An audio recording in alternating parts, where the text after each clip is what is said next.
Council meeting, please rise for the Pledge of Allegiance. I pledge allegiance to the flag of the United States of America and to the republic for which it stands, one nation under God, indivisible, with liberty and justice for all. Okay, roll call, please, Carol. Steve Beardsley. Present. Isaac Chavez. Taylor Crenshaw. Present. John Large. Robert Stevens. Present. Clarence Worthen. Present. Eric Woods. Present.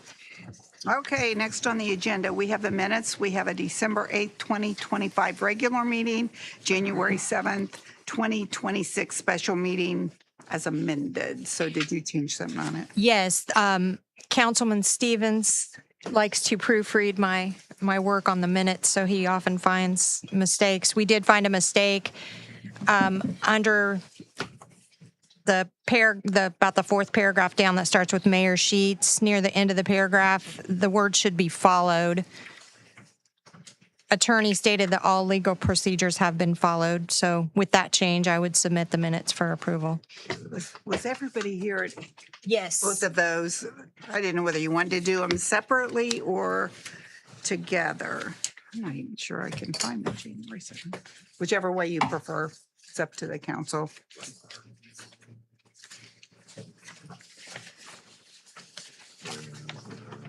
I'll move to pass the minutes for the December 8th, 2025 and January 7th, 2026 meetings as presented. I'll second. Roll call, please. Steve Beardsley. Aye. Isaac Chavez. Aye. Taylor Crenshaw. Aye. John Large. Aye. Robert Stevens. Aye. Clarence Worthen. Aye. Eric Woods. Aye. Okay, both sets of minutes passed at this time. Were there any public comments? Nothing? Okay, since this is the first meeting of 2026, we will be electing our president pro tem for this year. I move the election of Eric Woods as President Pro Tem. I'll second. Roll call, please. Steve Beardsley. Aye. Isaac Chavez. Aye. Taylor Crenshaw. Aye. John Large. Aye. Robert Stevens. Aye. Clarence Worthen. Aye. Eric Woods. Abstain. Well, congratulations, Eric. You're president pro tem another year. Mayor never takes vacation, so I'm not really needed. Always here, sorry.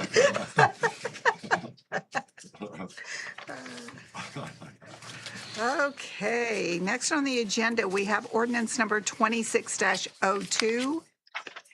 And Carol, do you want to talk to us about that? Yes, so there were a few changes to some jobs at the street department in the sanitation area that were approved by Board of Works. There's 3 job description changes and titles. I have included those in your packet so that you were able to hopefully look those over. And then I also highlighted the salary ordinance for the changes to those 3 positions. So we changed a sanitation laborer to labor operations support, a second sanitation laborer to inventory and asset control / laborer. That one did include a raise in salary of $1,000. And then we also changed a title of another position from recycle laborer to gatehouse attendant laborer. Just a title. It's a title only. 2 of those are title only. There is one that had an increase in salary. And then the sanitation laborer line went from 6 to 4. And Superintendent Kelman's here to answer any detailed questions if that didn't cover it. Did I miss anything? And there is funding in his budget for that. You won't Yes. have to do, there's no additional. There's no or anything additional. like that, so. Mainly, it's just changes of titles and how that funding is used. So I think, if I'm correct, Alicia, we can suspend the rules, pass first and second, or That's just pass on correct. first. Yeah. Whatever your preference is. We need to do title only first, Oh, correct? yeah, title only, yes. I move we read ordinance 2602 by title only. Second. Roll call, please. Steve Beardsley. Aye. Isaac Chavez. Aye. Taylor Crenshaw. Aye. John Large. Aye. Robert Stevens. Aye. Clarence Worthen. Aye. Eric Woods.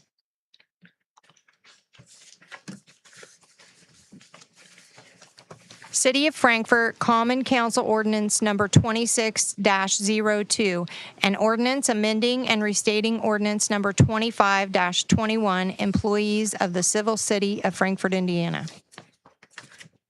As far as two readings, generally, I don't like to suspend the rules unless there's a real pressing need to do so. The rules are there for a reason, and to just to suspend them just to make it fast, I like to see a real need for it to be fast. I think we have it going back to January 1st anyway, right? Yeah, it's retroactive. It's retroactive, So if you so- do it this month or next month, it won't make a difference. Okay.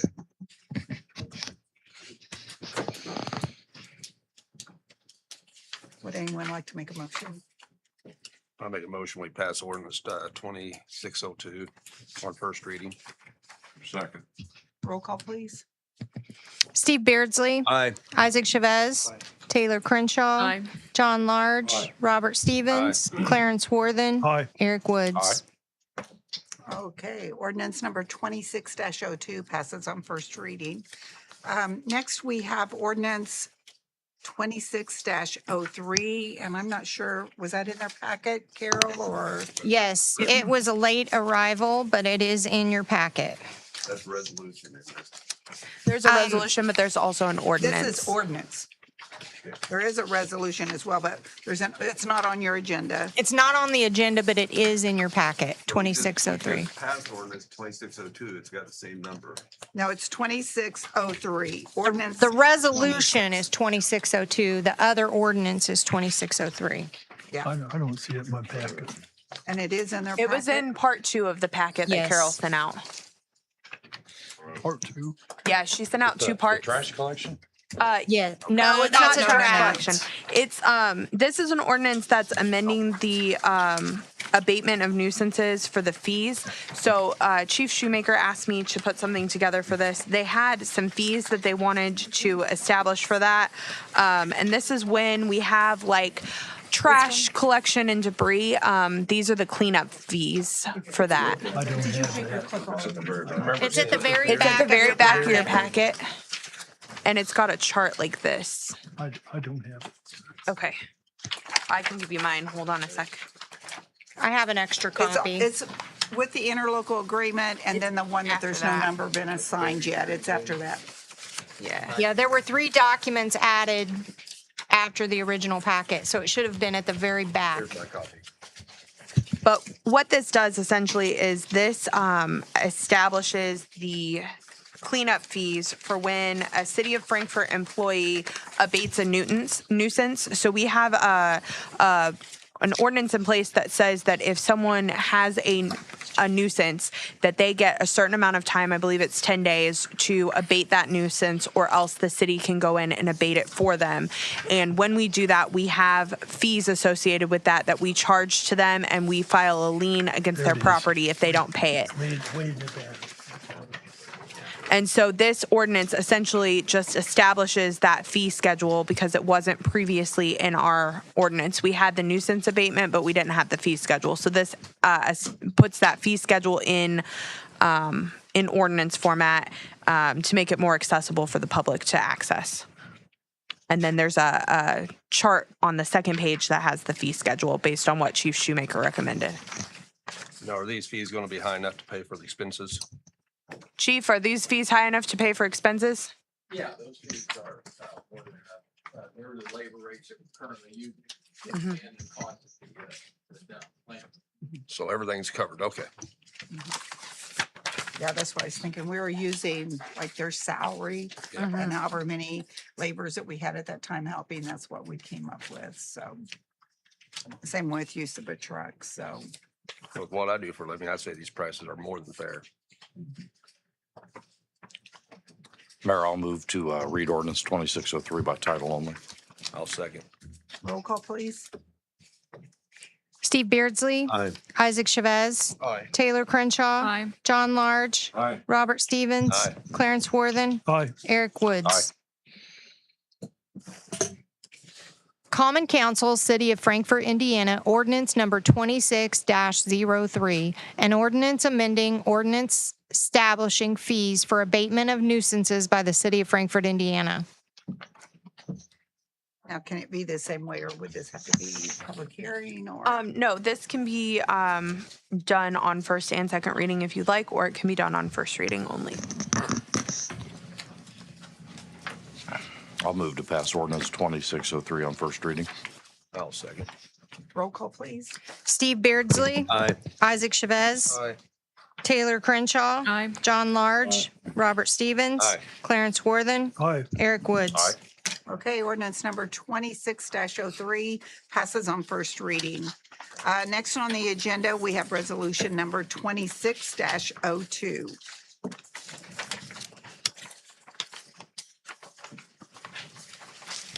And that should be in their packets as well, correct? Yes. Would you like me to speak to this, Yeah, Mayor? go ahead. The appropriation lines for this area of the budget were submitted on an older version, and we have to make our appropriation match the salary ordinance. So it was just an oversight, and a small transfer will correct it. It's basically taking $1,520 from travel expense in council to salary in council. And because we're going from one category to another, we require your approval. It's always good to match our salary ordinance.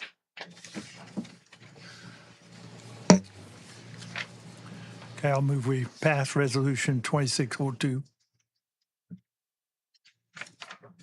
I'll second. Roll call, please. Steve Beardsley. Aye. Isaac Chavez. Aye. Taylor Crenshaw. John Large. Aye. Robert Stevens. Aye. Clarence Worthen. Aye. Eric Woods. Aye. Okay, resolution number 26-02 passes. Thank you for allowing me to do that cleanup. Okay, next on the agenda is unfinished business. And we have brought to our attention about the vacation of an alley Yeah. that we tabled at the last meeting. So do you want to bring that forward again, or? That's up to council. I know I spoke to the guy on Green Street on the east side of the alley today, and he had no clue what they was even talking about it, and he used the alley all the time. So Clarence spoke to the other guy, I just talked to the other guy on the alley on Green Street. He's not for it either. so. Did you already have something put together for that, or was it just a petition? They submitted a petition for the alley vacation. If the council wanted to move forward, then we would need to do an ordinance to that effect. And I'm not sure if they submitted a proposed ordinance or not, or if we need to put one together. I don't have that printed, unfortunately, with me tonight.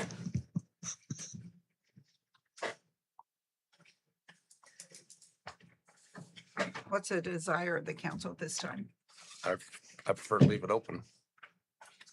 I think we just drop it. Don't do it. So do we need to take it off the table? I would probably make a motion to deny the petition if that's the pleasure of the council and have a vote on that. Motion made. Do you have a second? Second. Roll call, please, Carol. Steve Beardsley. Aye. Isaac Chavez. Aye. Taylor Crenshaw. John Large. Aye. Robert Stevens. Clarence Worthen. Aye. Eric Woods. Aye. Okay, that motion passes. Next, under new business, we have an interlocal agreement. Yes, would you please? So this interlocal agreement was between the city and the county for Central Dispatch. Central Dispatch needed a new server in order to utilize Spillman, which is used by the fire and the police for their purposes. And they needed to replace their server and also get a backup server. And so this interlocal agreement essentially says that the city and the county will split the cost of that server not to exceed $230,000 equally. And the Finance Committee, I believe, I don't know if John was there or not, Eric and Steve and myself were there at the time that this was discussed with Renee Crick. And also the county was also there. And I think somebody from ACCS, I believe, talked to us. So they had a quote. They're still working on a quote, but we figured even if they update that in any labor, that $230,000 should cover that. And basically, if we don't do this and there's the possibility of that crashing, our whole system goes down and our emergency response is gone. And I just, as much as I hate it, and I guess going forward, hopefully we can try to systematically put a little into there each year so it's not such a big hit, but we need to do it now. I would agree with Steve. I think that's, you can't. I mean, we have to You have to do because, that. yeah. You cannot. It's not to argue about. You have to do that. Yeah, I agree. So I need a motion probably to accept the interlocal agreement and allows, is it just my signature? I believe it's just your signature, And Mayor. allows me to sign on it. So you need a motion? Yes, I move please. that we approve it. Yes, I'll second. roll call, please. Steve Beardsley, Aye. Isaac Chavez, Aye. Taylor Crenshaw, John Large, Aye. Robert Stevens, Clarence Worthen, Aye. Eric Woods. Aye. Okay, the interlocal agreement has been approved and I'll sign off on that then. Next, we have the Humane Society here tonight. Owen Lucas and Nancy Elsie. Oh, sorry. They wanted to report to us because, you know, we support them through our budget process. So he was coming to share statistics for 2025. Yeah, so good evening, Council. My name is Owen Lucas, Vice President of the Humane Society, as well as with me is President Nancy Elsie of the organization. With you, I have a packet that I've prepared with all of our stats and financial overview and such forth. First, I'm going to start off with the animal control services that we provide to the city and county both alike.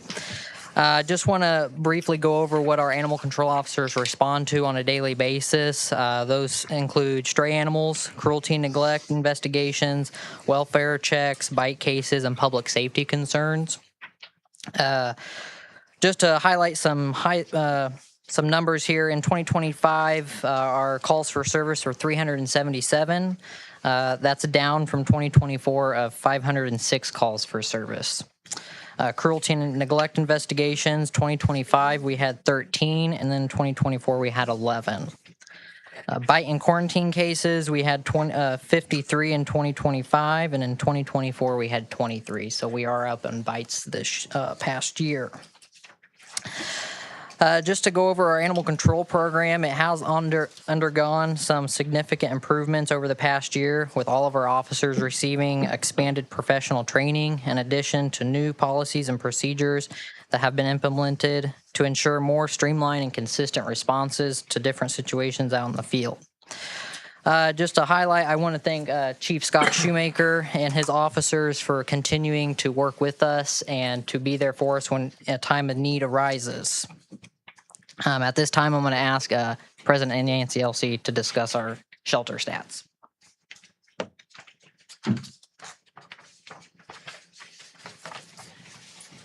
You have all of our statistics sitting in front of you, but I want to highlight a couple of things. Our animal intake and outcome, we have, excuse me, we have a 95% live release rate, and I'll put that up against anybody in the country. I'm telling you, it's extremely unusual. But we also have a staff that works diligently to get animals out there. We have a huge foster to adopt program, and almost every animal we have goes into foster care first, and then the family comes in later on when they know that that animal has adjusted to their home. So they then come in and pay the adoption fee and finalize the adoption. For younger animals, they have to bring them back 3 times to get all their vaccinations, the puppies and the kittens. And there is no animal whose adoption is finalized that has not been spayed or neutered. Nothing leaves our shelter without being fully vaccinated. That means rabies, which is required, and all of the necessary vaccinations. We partner with 2 major not-for-profits. Paw Pals of Clinton County, last year, they spent $50,000 on medical treatment, they get all of our vaccines, all of our microchips, our flea treatments, because all the animals in our shelter are fully treated for fleas and anything else they can get. They also do any specialized testing like for parvo. They are the ones that if we have an animal come in with parvovirus, they're the ones that pay for the treatment. And if anybody's ever seen a dog with parvo and has ever had to experience paying for it, it's not cheap. So Paw Pals does a marvelous job for this, and they always have. Purdue University's veterinary school is the second, I don't know if you can call them a not-for-profit, but it's a university, and they do almost all of our spay neuters. Now, we do have some animals that are either we need to get spayed and neutered before we can get them into Purdue. Purdue does at least once a month, most of the time twice a month, and they'll call us up and tell Cheyenne, we need 15 kittens and 4 dogs. And they'll say, we need this many that need to be neutered and this many that need to be spayed. So, and Cheyenne works with them very diligently because they save us between $40,000 and $45,000 a year in spay-neuter costs. We also have one other place that's Pet Supplies Plus, which is over in Lafayette, and they have started working with us on kittens. Over the holidays, we had kittens over there. I don't know how many times we took trips over there because people would come into their store and they have them in the big cages that have different levels. And so people can see them and mess around with them and play with them, and they can come in. Their hours are a little different from ours. So they really do a nice job for us, and we really want to keep that up. One of the things that I want to explain to you, because we hear this constantly and pretty consistently, is our euthanasia process. Because we hear rumors, and I know other people have on Facebook and just people talking, and I want you to understand, if we are going to euthanize an animal, and it's not an emergency situation, then it's done by committee. Cheyenne gets hold of the president and another board member, and we talk about it and try and figure out if there's some other way that we can help this animal. We have animals that are 3-legged.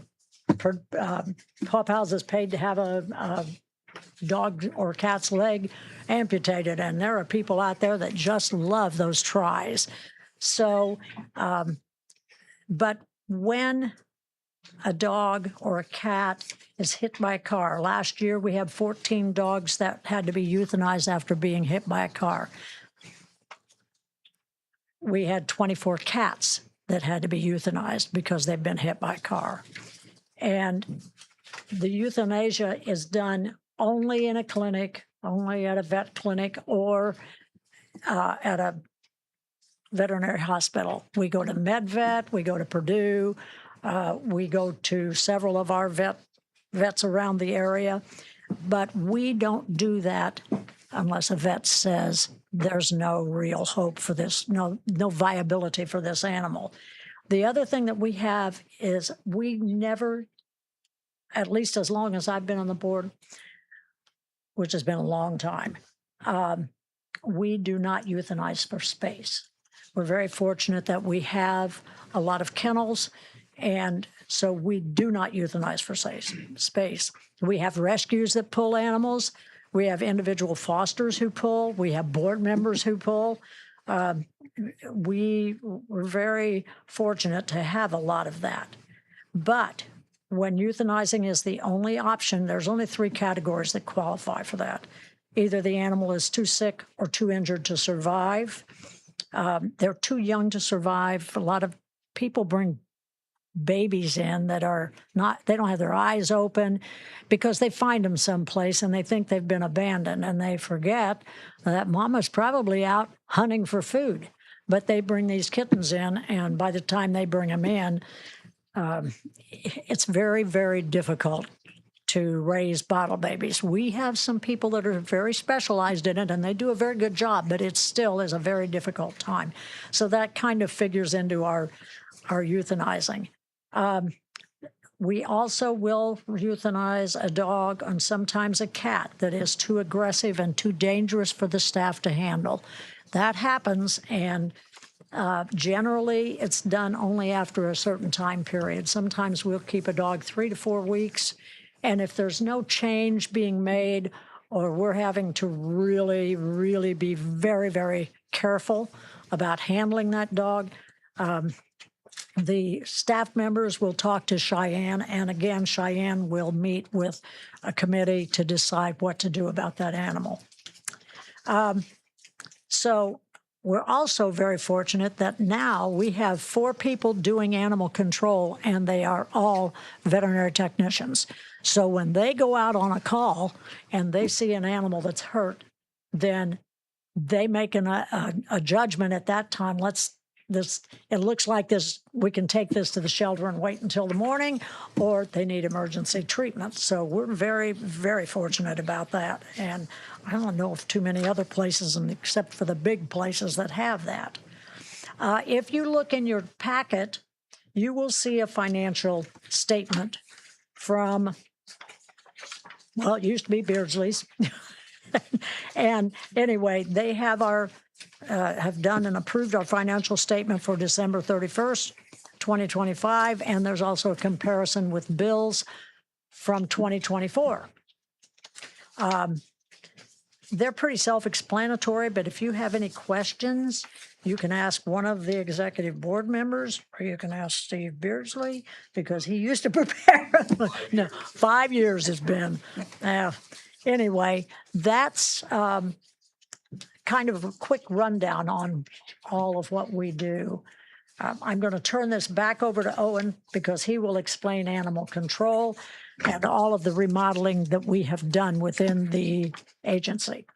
It's yours, baby. Okay.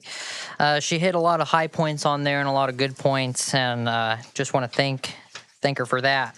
I'm just going to go into something that is nationally recognized. It's a partnership with Humane World for Animals, previously known as the Humane Society of the United States. We have now partnered with them in their animal sheltership partnership program. It's an exclusive private network of humane societies across the United States, hand-selected by their national organization.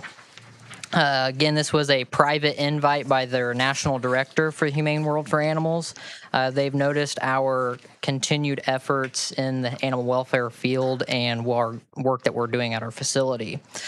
So what this partnership is basically a group of humane societies that they see that are responsible in their work that they do, and that they can help out in times of need throughout the U.S.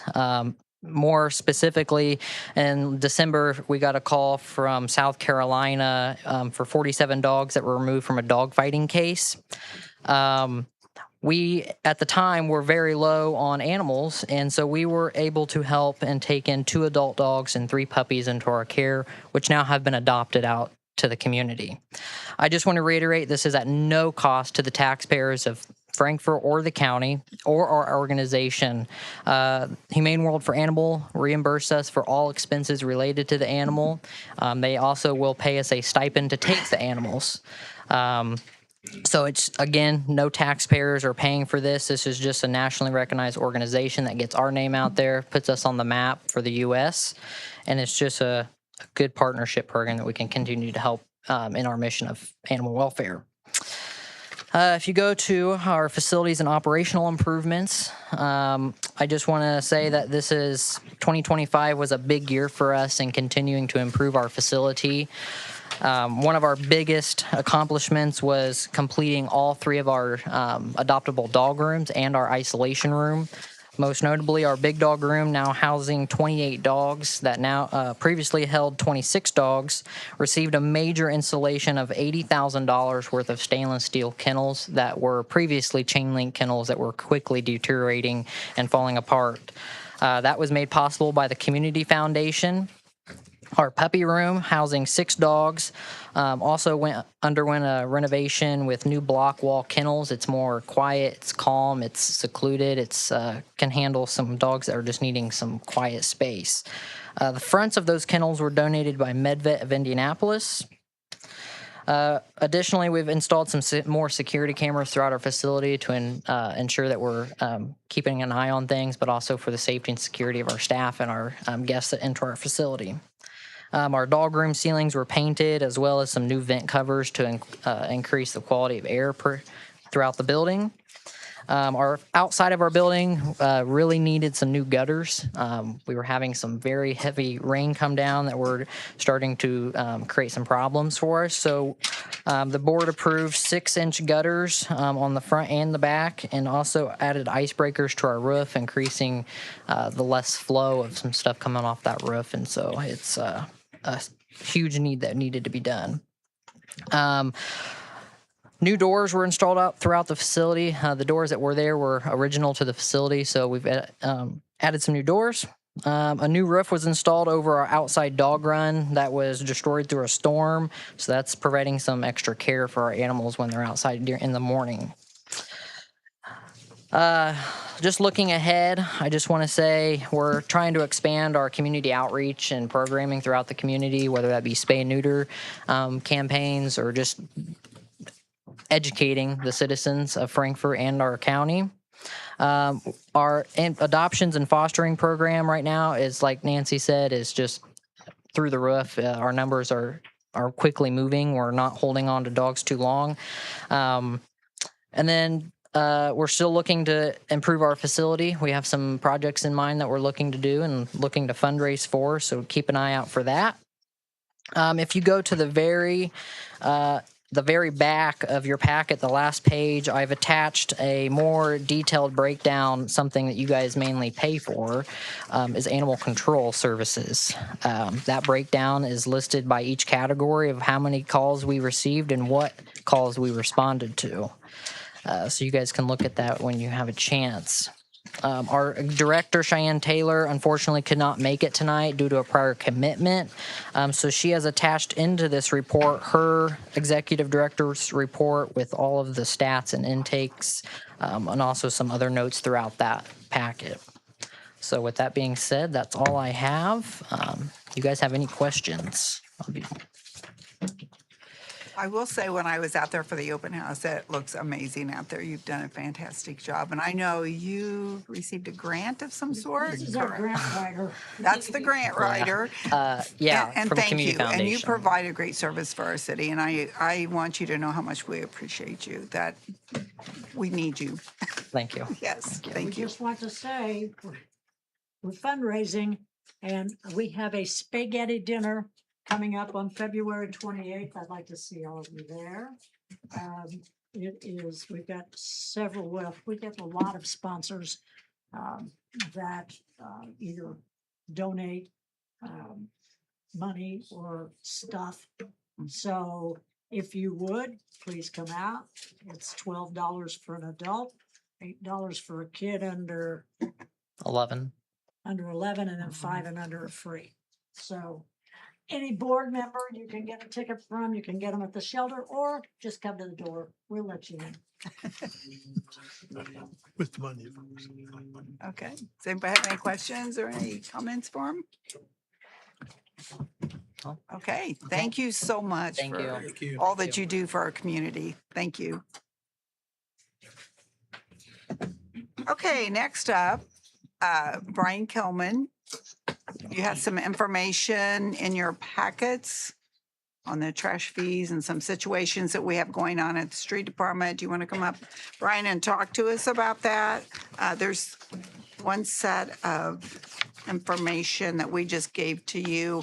I actually did reach out to Reedy and ask them to do another projection for us. So, Brian, you might explain about the trucks and where we are and how that's all going.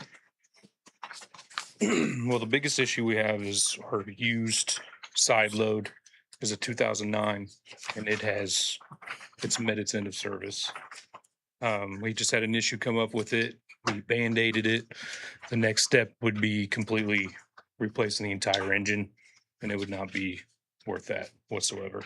So I've been working with Reedy on trying to figure out a way to afford a new side load.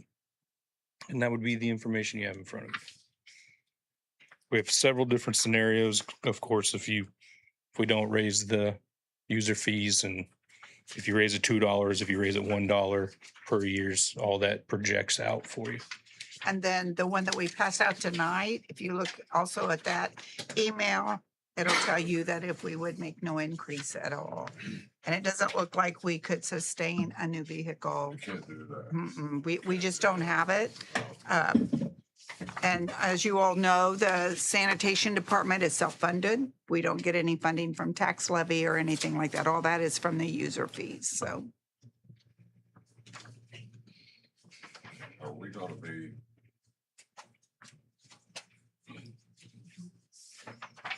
We're gonna be all right doing this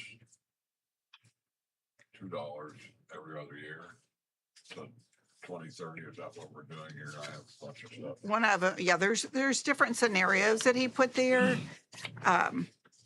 You know, raising it different ways, starting out, I think at $2 and then going to $1. I mean, there's different scenarios that we gave to you, and then there was if there is no raise at all and what effect that would have.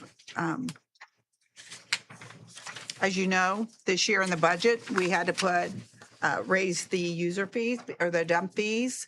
And at this time, we have budgeted for this year $450,000. It has become very costly. $450,000 is what you approved in the budget for dump fees. It's become very costly for us to do that. So we've always run short every year. So this year we just went ahead and budgeted for what we think it's going to take. Just like the second tote. I mean, I've got a second tote. Yeah. But instead of 5, my personal opinion, it should be no less than 12. And that's just giving it away. Which, is that in that ordinance? No. Yeah, it's in Oh, there. it is? Well, we've It's got, $10. yeah, We got it's two got different $10. Yeah, which covers the cost or not quite? Well, so this ordinance, the one in front of you, this is just a proposal. We can move forward with that or we can make changes to it, but it would increase the user fee $18 per month in 2026 and then or to $18 per month, not increase it by $18 per month, and then $20 for 2028, $22 for 2030, and then 24 for It's actually. I have it wrong. Yeah, it would increase $18 and then in 2025, and then January 1, 2026, it would be increased to $20. 2028 would be $22, and 2030 would be $24. And then it also includes information about the trash toters. So it would require that the trash totes remain at the residence, and that if they need a replacement for any reason, it would be $100 to replace it. If they want a second one, then that would be $100, and then there would be a $10 user fee per month for every additional trash toter. So if you had 2 totes, that would be an extra $10 per month. If you had 3 totes, that would be an extra $20 per month. So it'd be $10 per tote per month. But the situation that we have right now, we're still under lease Correct. with the one that we're having a lot of mechanical problems with. Right. And so in order for us to trade that in, which I know it's a concern of Brian's, Yes. We have a trade-in value right now of $39,000. Yeah. But if it, but if we run it until it won't run anymore, we won't get yeah. anything for it. Yeah, $3 grand. and so there would be a little payoff on that we would have to consider, which I think we could absorb that. Is But it a residual lease? I Is don't it a know. residual lease? I don't think so. I'm Okay. not 100% sure. I can. If it's a residual lease, it's a set price and that's what you have to pay if you break the lease. Yeah, I don't know. I'd have to look at the paperwork on that. Looking at this, this excuse me, this $2 rate increase of 2026, I think that's fine. I personally, I've looked at this pretty close and it's all pretty similar. I like the dollar rate increase each year falling to 2031, I think it is. So that's actually the last page. Yeah, page 4. I think, I think we really need to get ahead of this. And I think if you skip a year, $2 and skip a year, I don't know, man. I worry about these dump fees and I worry about equipment failure and this and that. I think we need to. We didn't have any increase Really in get ahead on that. 24 or 25. Yeah, So So the last time was 2023. 3. yeah. Mhm. So it looks like to me that they're saying that this would be a 7-year lease Mhm. on the new truck. It'd be 2027 through 2033. So we would owe a payment next year. So that's the reason why we would have to do starting something this year Oh, yeah. to build up our cash, because right now we just won't have We it. can't sustain what we have. Mhm. I think $2 this year and $1. That sounds terrible. I mean, that's my thoughts, and there are 4 different options here, or 5, whatever there is. And I'm not, I'm not, to me, that would be best. I think people would say less about $1 increase. I know that sounds silly, but I just think they would, but Well, we really need to get ahead of this. If you look at this, numbers don't lie. mhm. We need to do what is best, obviously, but we need to get ahead of this. And I don't know what year it was that we changed that. Do you remember, Eric? Garbage used to be in city general, so it was part of the tax levy and how we did it that way. And yeah, a long time ago, long time ago, we decided to make that change to make this self-sustaining so that whoever uses that service pays for that service. So, yeah, Makes sense. yeah, Well, you're not gonna find the service any cheaper anywhere else, no. so even if we do raise it. I've asked around, and that's cheap. This is cheap. My son pays $35 a month for 4 trash pickups, 2 barrels. Mhm, Lives out by Little Lake, but that's what he paid, and they're getting ready to raise it. mhm. We're charging 18 for everything we do. Yeah, because with that trash fee, they get once a week recycling, they get once a week trash, they get brush pickup, leaf pickup, and they can bring anything at any time that the street department's open as far as recyclables Exactly. and trash. Yeah, exactly. That's Mhm. cheap. And I will say that we're trying to get a better hold on that. We're having, some issues with people from either out of county or in our county, but not within the city limits. And so they get to bring their stuff for free unless so we have somebody now that we're having at the gate to better, care of that. yeah. I remember the time when for recyclables, we made money off of them. Yeah, now, And now we pay about $8,000 to $10,000 a month, I think it is, for recyclables. No. Is that right? 12 grand a year. Is it 12 grand a Yeah. year? Okay. 12 grand a year, still, Still 1,000. a month. 1,000 a month. Yeah, yeah. 1,000 a month. We're paying. We don't make. And we used to make money. Yep. We made money off And of that's that. now. Mhm. We gotta think, if things move like they have been, especially with the SB1 and all, and I know everybody talks about that. What's it gonna be in 3 years? Mhm. We need to get ahead of this now. Mhm. Well, if we do this, and if we were like to go $1 an hour or $1 A year. a year, Yeah. I think it should be per tote. Do what? I It didn't. should be per tote. So if you have 2 totes, it should be $2. Uh-huh. Uh-huh. And I don't know what's coming out of my pocket because I pay it too, but it's fair. Before we would do something like that, I would want to check with the utilities billing office to see how, because they're the ones that do the billing Yeah. for us. Sure. So, can See how they? complicated it would be Yeah. for them.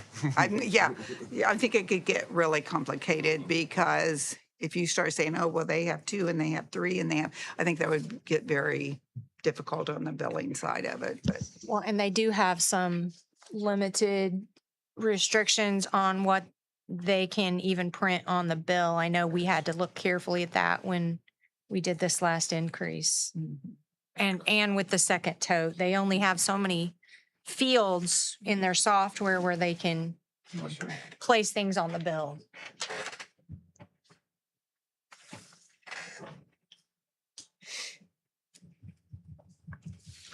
I don't know. The street committee's recommendation. Not me. What'd you say, Eric? What's the street committee's recommendation? Him? John. Taylor, John, and Isaac. Isaac, it's Isaac. You My were here. recommendation, so like I said, we're in this position that we need to have a rate increase. I do have a quick question though. Was there a difference between the specified rate and not including Jefferson and then the no rate increase? Or it does include Jefferson on the first page? This does It include. does, right? Yeah. My recommendation is that we do the rate increase every other year At $2 at $2. per tote. Well, No. like I said, that may be I hard just to asked- do. I think, I think it, I don't know. I think we should just ask the utility office for That first. That becomes pretty complicated. Yeah. At the building office. Should we find out from him first before we Per decide? house, per household. I think it'd be. But they get billed for two either way, don't they? Yeah. I mean, so why? Yeah, there's Yeah. already a $5 fee Yeah. for the second tote. So Sure, it yeah. wouldn't be an issue to increase the cost of a second tote. The issue could be increasing the cost to have what we're proposing in this would be $10 per tote. So if you have a third tote, you'd pay an additional $10 per month, and that might become an issue For billing or for people? for the billing office and probably for people. But right now, the discussion is the billing office. So are we proposing no increase this year? No, this would be starting this year. Yeah. Now, I do have a question on that, Alicia. Would there have to be a public hearing for that? And then also, is there so many days from the time that the ordinance passes? So what I usually recommend, so trash is weird because it's technically not a utility, but it's quasi treated like a utility in the state statute. So what I usually recommend is for utilities, when you do a rate increase for that, you do have a public hearing. And just to cover bases, I usually recommend for trash, since it's a quasi utility, to go ahead and do a public hearing. And then once it's made public, then usually you have to publish it in the newspaper, and then 30 days from publication, it can become an effective rate. So that would be my recommendation. I think you could potentially get away with not doing a public hearing, but I think it's always better to make it available for the public to have their voice heard on it. So that's usually my position, is to recommend that we do a public hearing.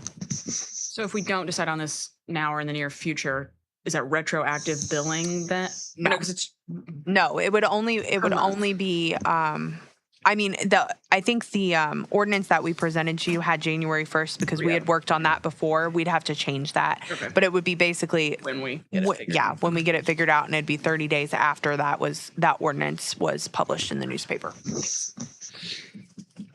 So Isaac, you're suggesting $2 increase for this year, skip a year, $2, skip a year, $2? Correct. Okay. The reason, I can see that also, but the reason why I think the dollar, it's real easy. We increase it $2 this year. And we spend it all this year. And then we can't increase it next year. I think steady flow is always better than a breakup. That's my philosophy. I'm not set in stone on that, but I just feel that way. I think the current ordinance that we have in place, wasn't it out three increments of 2 years? Was that right? Yes, this mirrors what we had before. So prior to now, we did a 3-time increase every 2 years by $2. I still think we should ask the billing office and see if how much of a problem that'd be on their computers and stuff. Wonder- See.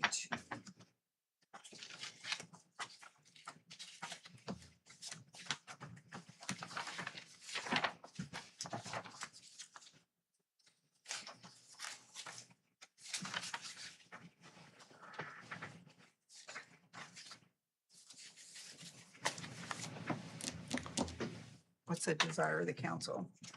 I mean, we can check with the billing office on that, but I guess as far as, increases and at what rate, but I mean, if we raise it $2 every other year, and you got two totes, and they only went up $2, you're just paying 50 cents raise a year for each. No. To me, it wouldn't be fair. so what you would like to be checked into from the utilities $2 per is tote. $2 per tote. So if they, Did you want to, so right now it's $5 if you have a second tote or a third tote. We proposed to increase that to 10. Do you want to make the initial increase to $10 per tote if possible, or did you just want to increase it $2 so that it would be $7 for the second tote? 10. 10. And then just to clarify, and then that would increase from 10, $2 every year, every 2 years thereafter. Yes.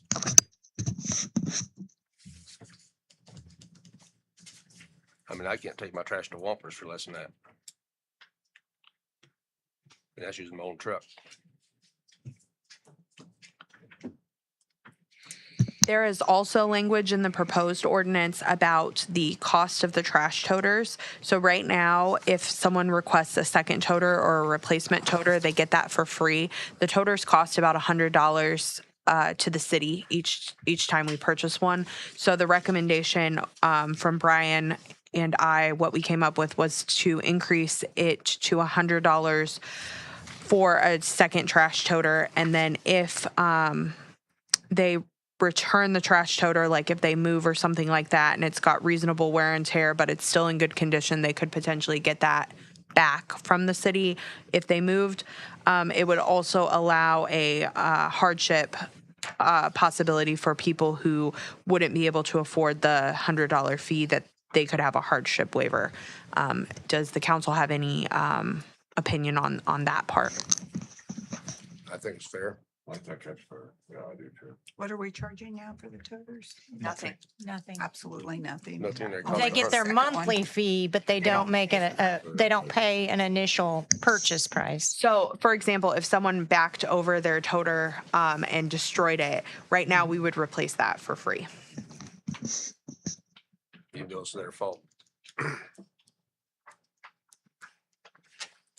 What do you think, Eric? Sounds good. Which thing sounds good? Yeah. What are we talking about? I'll go by the street committee's recommendations. Let's just get it here next month. What do you think? Because if we got, you said 60 days, right, to get it going? Yeah, I mean, Yeah. we'd basically have 60 days because we'd have to have the public hearing, which if we wanted to move forward, we could have the public hearing next meeting in February, and we could pass it on first and second in February, as long as we have the public hearing in February. I doubt we will pass anything on first and second with Okay. this kind of an increase, but that still gets it done in March. And then, what, you said 30 days past that? So we're collecting by April? Would you want to have the public hearing in February, or would you want to have the public hearing in March? Because if we're only passing it on first, it doesn't make a difference. We could have it on first reading in February and then do the public hearing in March and have second reading in March. You know, for the benefit of the public, I would say March would probably be better. That's That would what I was allow the thinking. news to pick it up. Oh, everybody would know. Yeah, let the people Everybody's on the same page. state their piece. Do, if the billing office can sustain a charge per toter, so for someone who has 3, for example, doing $10 a month per toter, is that the route we want to go, or do we want to just have a monthly charge for anyone who has a second or greater number of toters? Per tote, in my opinion, but that's up to council also.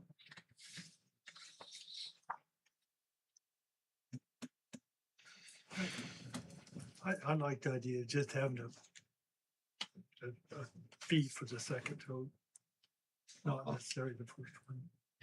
Well, we have the user fee for the first tote is right now $18 a month. And then we have them they're charged $5 a month for a second tote.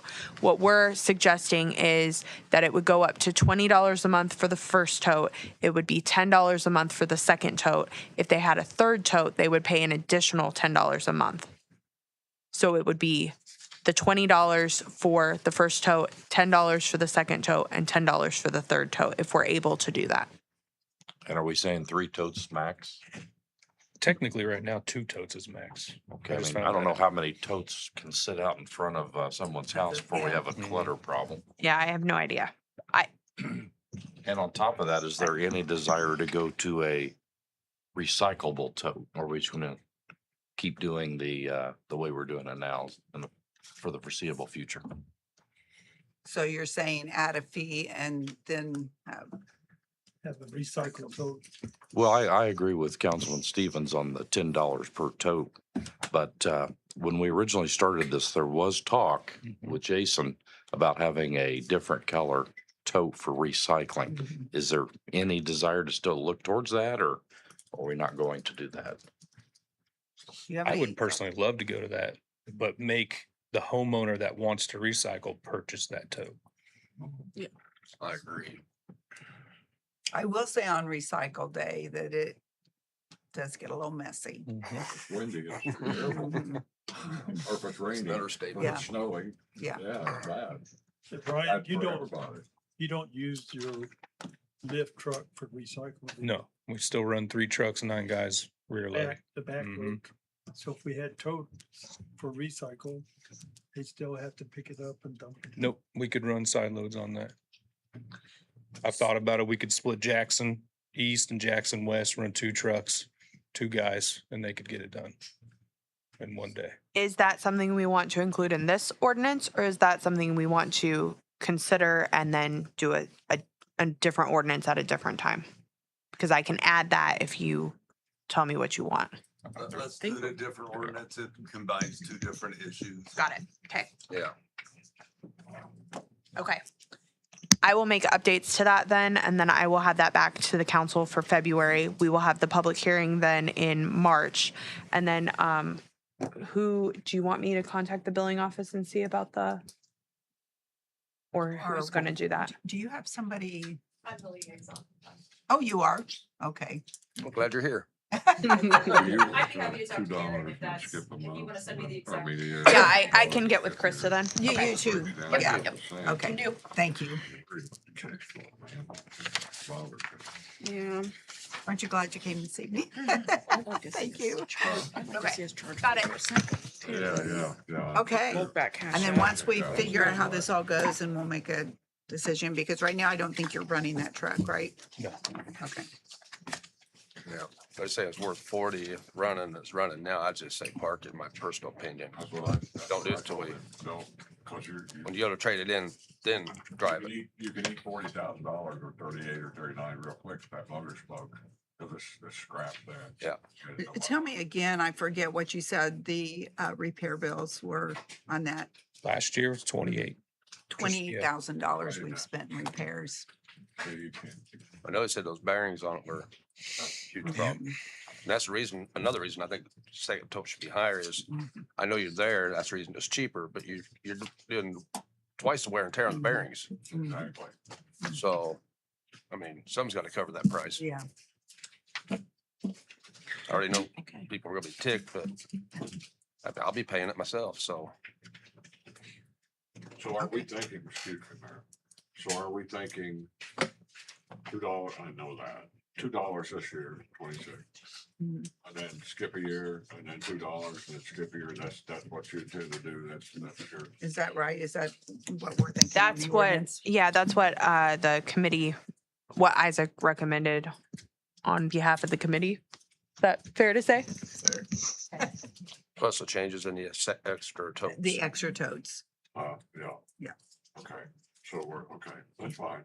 I worry about cash flow and I skipped year. I think you raise it $2 and that's fine. And you skip a year. it's real easy to spend that extra money, and I just worry about cash flow. I think $1 is the way to go. $2, not $1 per year, but that's my opinion, and I'll go with the majority.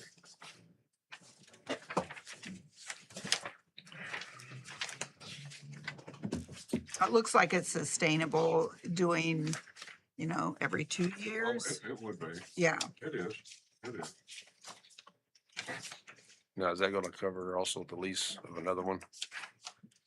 Yeah, that's included in all these. Okay. Yeah, that's the. Yeah, it's the least amount. The Because that, least amount plus the difference in what we owe and all that, which will maybe able to, yeah, because the other one goes down, then we're really, yes. yeah, Mhm. We'll be know where back- we're at. Yeah, we'll be back to, I don't want to say it on here. yeah. Okay, so is everybody comfortable with that decision to have Alicia move forward? I got it. Okay. Next, we have our councilmatic committees, and in your package, you have the 2025. I did not make any changes on any of the councilmatics. If there's anybody that would like to change the committee that they're on, I'm happy to talk about that. But if you're okay with it, then I'm okay with it. Sometimes I think the consistency is good because, as you're each one working on different projects or things with each department, so. We'll just need I'm to good. vote on the redevelopment commission appointment. Yeah, I've got others too, I think. The Partners in Progress. So I have the others that we have to do outside of the councilmatics. So Partners in Progress, currently we have Eric Woods. And Steve. He's not listed on here. We only have Well, it's because one. we changed that mid-year. So is changed that the- why the it never depth. got Yeah. in here? Okay, so we're okay the with council making that. I knew voted he both was of us. on there, but I didn't know how that came about, so. Okay, so we have Steve Beardsley and Eric Woods on Partners in Progress. So do I have any nominations? Anybody that's going to volunteer or? I'll volunteer to remain. You both will? Okay, okay. So we'll just do that by consensus. Is everyone okay with that? Yes, sir. Okay, keep those. So the city plan, those terms aren't up yet. So we're good with that. Insurance committee, currently we have Steve Beardsley and Eric Woods. They're familiar with it, I can keep that. Yeah, if they're okay with it, then yeah. Are you, I would actually like to come off of that one. Oh, sure. does anybody want to be on that one? Unless someone else have a chance. I'm not familiar with. And I think we need to take a look at that again too, as far as how it's set up and it's a little bit dysfunctional, I think. I Try would- to re-examine how we do it too. For now, we'll leave it as is, but I think it needs to be re-examined. I can't think of the last date that when we changed some of that. It's been a been few a while. years ago, yeah. It changed from when the initial ordinance was set. But the Um, insurance committee was fine. So who would like to be on the insurance committee or who would like to nominate someone? I'm not good with insurance. Steve, what, are you willing to stay on or? Yeah, the timing of some of the meetings are hard for me to get to sometimes, but I'll do my best. Okay. Is there anyone that would like to replace Eric? If he would like to come off or? Most of the time the meetings are during the day. I will say that, so if that makes a difference. If there's no other takers, I'll stay on. With the understanding, like Steve said, that we will reevaluate it. Yeah. I think that's a good idea. We've made changes before from the original, so, okay. How about we have you both stay on for now, and then if we have to redo that whole ordinance and the makeup of that committee. Economic Development Commission, John Large, that's you, which I don't believe usually there's a lot for you to do. We have to have an Economic Development Commission, and yeah, if there's any documents or anything, lots of times they'll meet, and are you okay with staying on that? Okay. And then next is the Redevelopment Commission, and that's Eric Woods and Joe Palmer. You have two people on redevelopment, and I don't remember that it has to be a council person. Is that correct? I mean, I know No, Joe's not, but, We said that we would always offer it to counselors first, okay, and then if not, we would look outside okay. for a designee, so. I think the ones on there are doing a good job, if they want to stay. Me too. Eric? Yeah. You'll stay? Okay. And then Joe Palmer's the other one that is your appointment on there. Yeah. Is everybody okay with that by consensus? Okay. Solid Waste District is currently Clarence Worthen. I'm okay. with you. You're okay? Oh, good, thank you. Okay, next we have the North Central Indiana Regional Planning Council. Currently, that's Clarence Worthen and John Large. I don't know a whole lot about it. I know something about it, but I'm not real familiar with it. I will stay. We have a meeting tomorrow.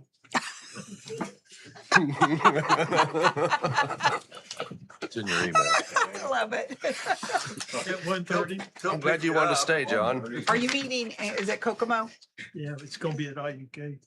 at IUK? Wait a minute. Tomorrow? I'm not texting somebody, I'm looking at my calendar. Look on his face was priceless. No, I can't, no. Okay, I have to go to the VA. okay. I can't miss that. We'll let you know when the next one Let me is. know. So if you both will stay on that, that would be great. Okay, I think that's the only ones I have.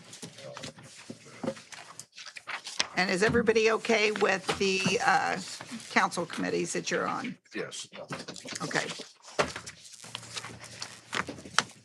Okay, is there anything else? No? Oh, USB budget. I think everybody has a copy of the Utility Service Board budget, and it's already gone through your process through the USB.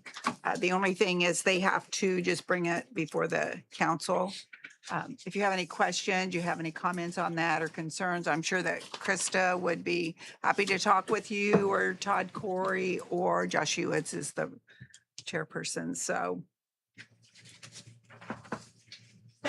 Does that just need presented? Does it need a motion? It doesn't need a motion. It just has to be provided to the council. So it has now been provided to the council, and they have met their obligation. Yep. Okay. Does anybody have anything else? I think. Motion Okay. made. Do you have a second? Second. Thank you.